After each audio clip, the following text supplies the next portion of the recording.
I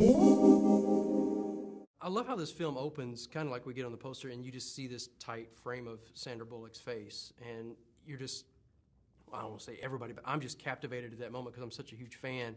Is she kind of the selling point of this movie? I mean, is that when you zoom in and you start the movie, you're like, we're going to hook them right here because she is so endearing and people love this face?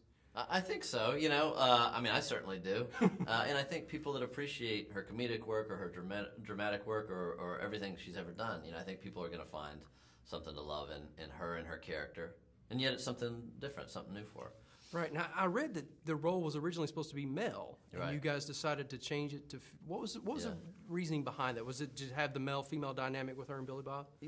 George Clooney and Grant Heslov were our producers, and they'd been developing it for a number of years, inspired by this documentary called Our Brand is Crisis. And I think they were doing, George and Sandra were doing Gravity together. And I think she was probably messing around in his office and grabbed the script and was flipping through it saying, you know, what do you guys got going on that would be a smart role for me? And she's like, just think about, you know, what movie is out there that's not gender specific, that's not a romantic comedy, that doesn't necessarily have to infuse the kind of cliche attributes of a female character. And so literally she looked at the script and said, I can just change he to she and everything works. Right.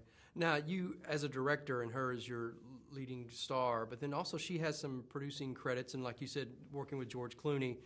How does that work dynamically? Oh, if it's a healthy collaboration, which this was the best example of. I mean, and sure, you're dealing with huge movie stars, but they don't bring that kind of attitude or ego. They just, you know, it's all conversation with really smart, creative people that laugh a lot. And so when you have a sense of humor and you want, everybody has the same objective. Let's just make a really entertaining movie that asks some questions to the audience and isn't like your typical superhero movie out there, and give people a little something different to chew on.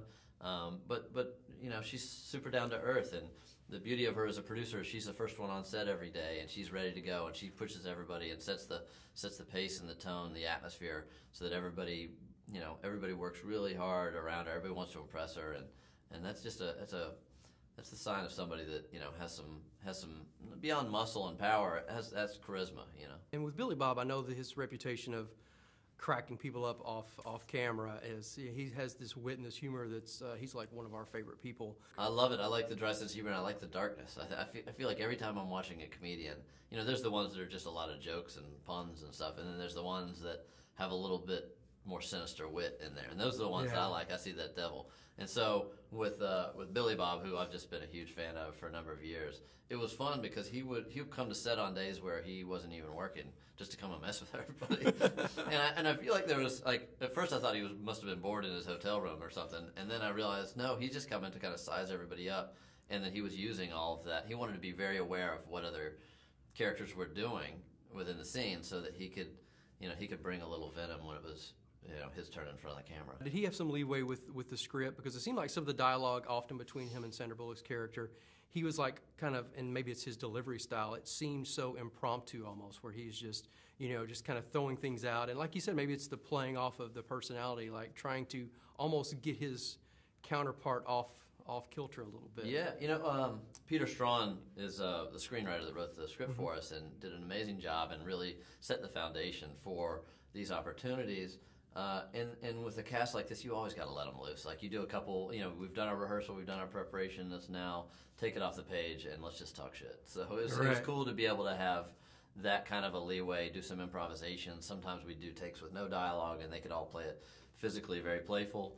Or I'd whisper a little something in Billy Bob's ear, and then he'd say, I can't say that in front of Sandra, and I'd dare him to do it, and then we'd say it on camera when it's her close-up, and it'd throw her off, and you get these strange reactions that are great because they break down the walls of preparation. They feel really natural, and it really forces actors to listen to each other. Yeah, the pleasuring myself line comes to mind. Yeah, exactly. That was him. One of those moments. That's great. Now, there's a lot of dramatic dialogue in this and just character development, and you're not really sure who to root for. And then you get to this bus chase scene, which I think is one of the highlights of the film. Talk a little bit about the logistics of shooting that little chase scene. Well, it's crazy in a movie because, you know, a movie like this, it's for a studio, and it's a Warner Brothers movie, but it's a low budget Warner Brothers movie. You know, they do, you know, huge films all the time, and this is one of the small ones. And so you're given a movie, a budget that doesn't necessarily include doing a big action scene on the side of a cliff with two buses racing through, the road of death in Bolivia.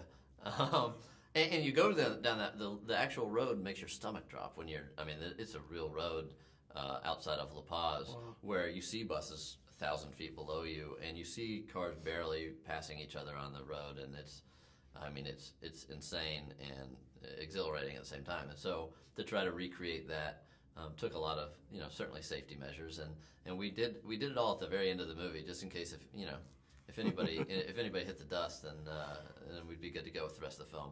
No, but it was a way to blow off steam that everybody could kind of have a little thrill, a little injection of adrenaline at the end of a long production. It was a lot of fun just being able to have everybody talk trash to each other, bus to bus, and stick their butts out the window, and all hell breaks loose, and it's just a great way to say goodbye at the end of a long shoot. Yeah, well, it came across, man. It was a great film, a lot of fun to watch, and I appreciate your time today. Thanks a lot. Good talking to you.